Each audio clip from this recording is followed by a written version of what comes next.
professeur d'histoire antique, Boris Dreyer, dirige une équipe d'archéologues.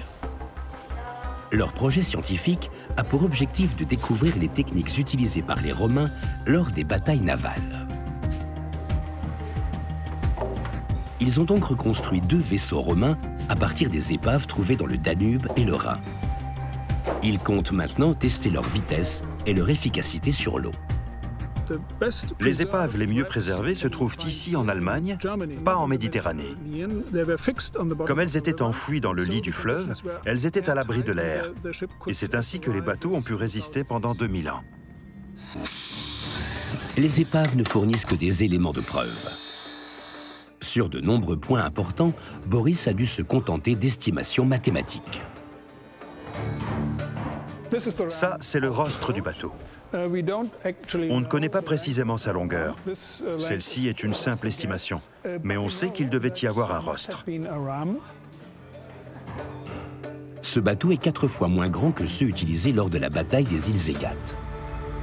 Le rostre est en bois, contrairement à ceux des grands vaisseaux qui étaient en bronze ou en acier. Boris pense que le rostre réduit les turbulences le long de la coque et maintient le bateau en équilibre quand il fend les vagues. Ce genre de forme permet d'avoir un bateau plus stable dans l'eau, parce qu'il est très peu profond. Le défi suivant pour Boris et son équipe consiste à rendre le bateau étanche.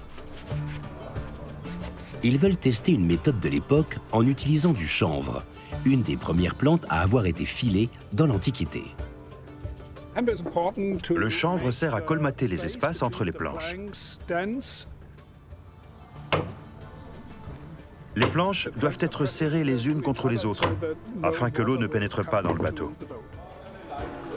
Quand le bois est mouillé, il se dilate, comprimant le chanvre entre les planches et scellant la coque. Mais les problèmes ont tôt fait d'apparaître. Il reste encore 20 cm. Je n'arrive pas à l'atteindre. Une partie du chanvre a été trop enfoncée, laissant des trous entre les planches.